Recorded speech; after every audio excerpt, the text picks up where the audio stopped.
you. Well, first, we would like to, say thanks to the Sugar Bowl committee for having the Auburn Tigers and the city of New Orleans. It's always a treat to in the education business to see guys experience something for the first time, and the looks on the faces of our guys when they realized they were coming to the Sugar Bowl, and the looks on their face when they got here. And even something that we take for granted when you bring 18 to 22-year-olds in the educational process and drive them over to practice, and they see the Superdome for the first time, and you're in the right business of teaching young men when you see guys experience and things like that. So we'd like to say thanks to the city and the committee for that. As far as the preparation, briefly on that, obviously we had pretty lengthy practice sessions back home, went very well. Practice has gone very good here. Everything appears to be that we're as healthy as we're going to be, which is pretty good considering some of the bumps and bruises we had along the way. I think this will be a great challenge for us. Obviously, the opponent is a very talented football team and well-coached conference champion, so we've got a great challenge there.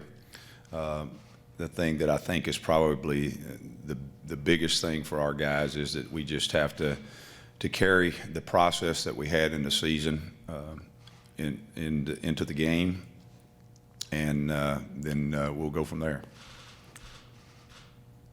Questions for Coach Steele?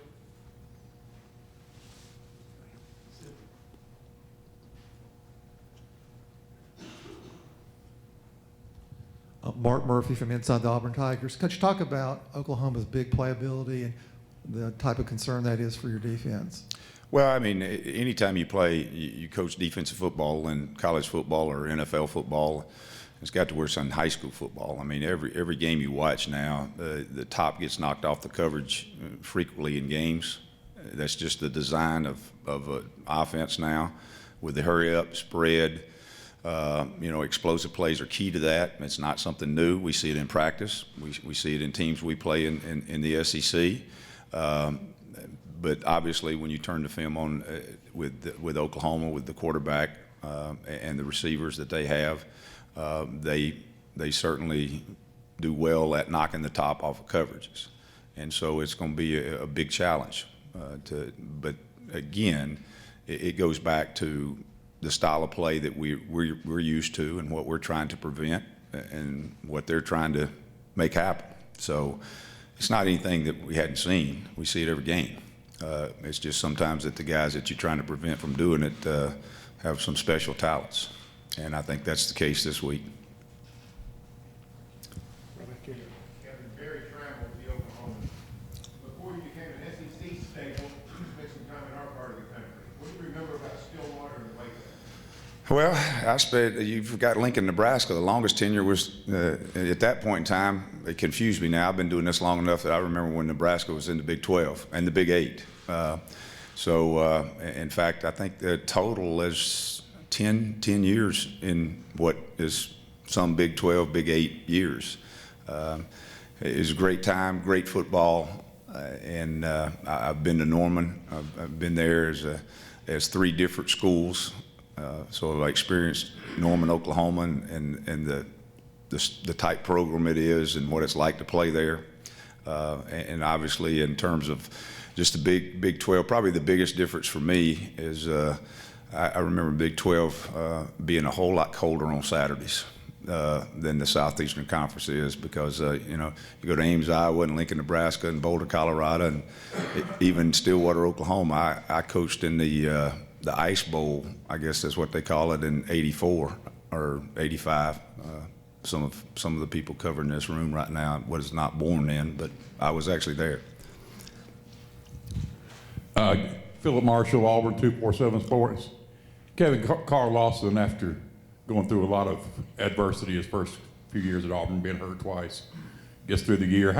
How valuable has he been, not only what he's done on the field, but just his maturity and leadership and those things? How valuable have they been for you this year? Well, it's been huge in terms of his leadership. I mean, Josh Hosley, Montravius Adams, Carl Lawson, those guys are really, Trey Matthews, really, really good leaders, and Carl being one of those guys. But Carl is not necessarily a vocal leader. He's a guy that just when you watch him on the practice field, he leads by example. And on Saturdays when he plays with a high motor. Of course, he's got an extreme skill set, and it allows you to do things as a caller when you can utilize somebody like that. You got to know who can do what, but you also need to know that who can keep things from happening.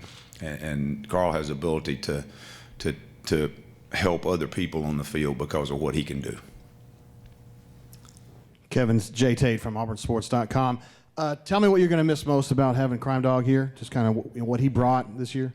Well, Wesley McGriff, our secondary coach, is, for you that don't know it, I'm sure everybody in this room knows it, but we got some from the Big 12, has taken the defense coordinator's job at Ole Miss. And, of course, first of all, as a friend, that's somebody that I've known for a long time, I'm excited for him and the opportunity. So there's a positive there. We're happy about that, but really going to miss him. I mean, he's the consummate professional. He's great with the players, but probably the biggest thing, he is as good as a teacher in the back end as you will ever see. And one of the reasons that we have so few of deep balls. I mean, there's very, very few deep ball big plays against us this year. I mean, as few as I can ever remember being around. And I attribute that to the fact of how good a teacher he is of keeping the top on the coverage.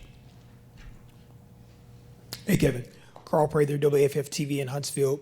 Discuss and tell us a little bit about Rudy Ford, what type of player, obviously, that he's been during his career at Auburn, and what type of guy he is off the field as well. Well, I can't speak for his career. I can only speak for the year. But, Rudy is a classy young man, very smart young man.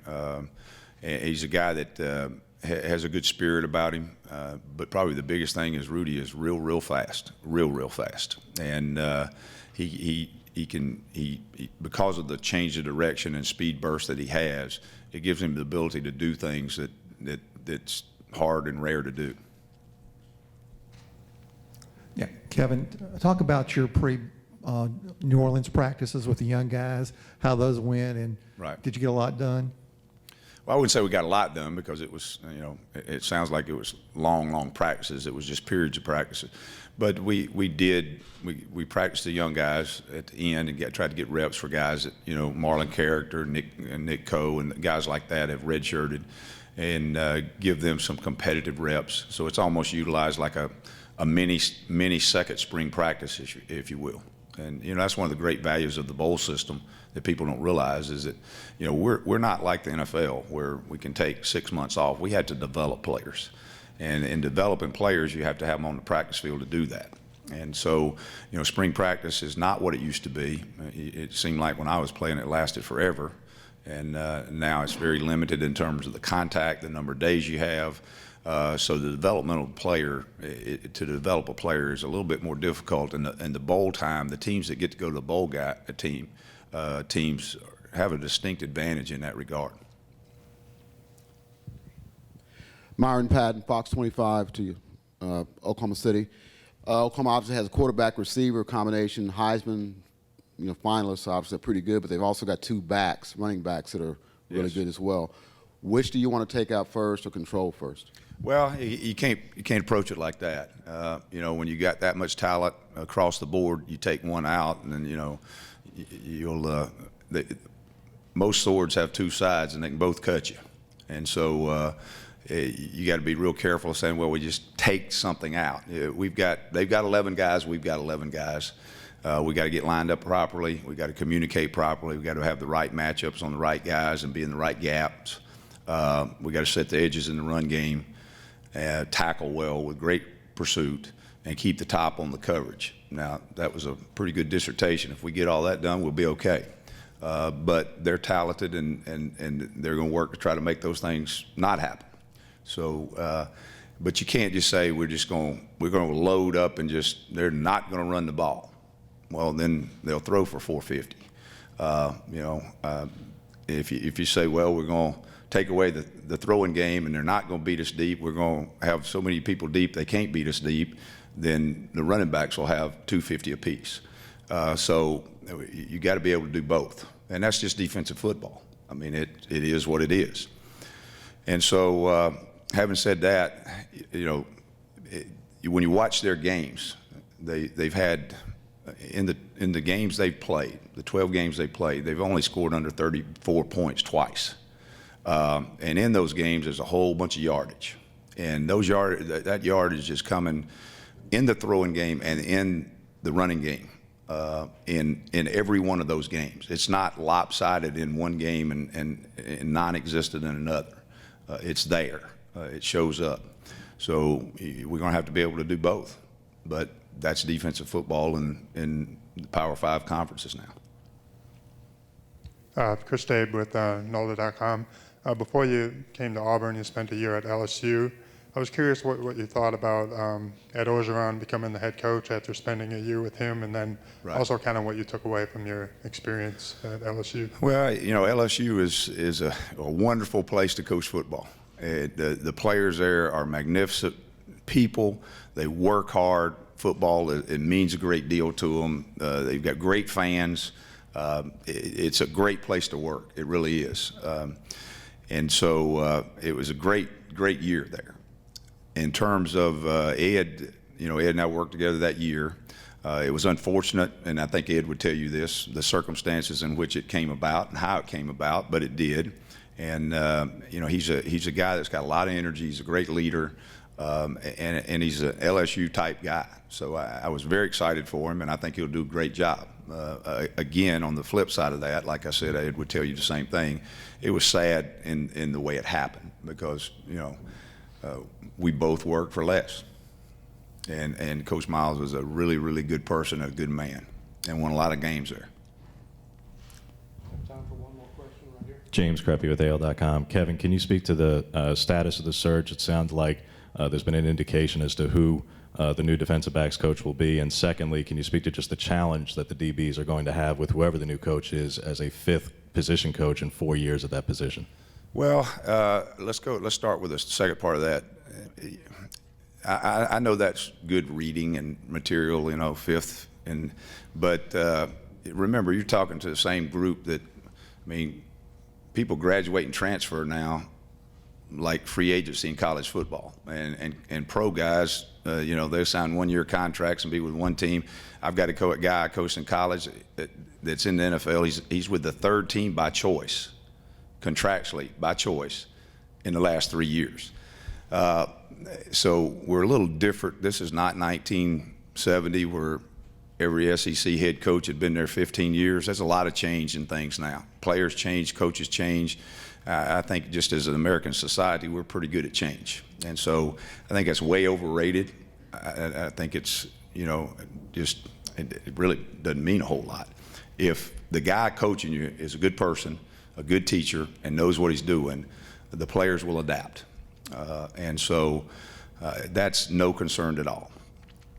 And then in terms of the search, my standard patent answer that y'all don't like at home, but that's a question for the head coach. But I will say, I know that he's already told you this part. We do have a list. There has been some contact. There has been no decision and will not be until we get back home. Thank you, Coach. All right, thank you.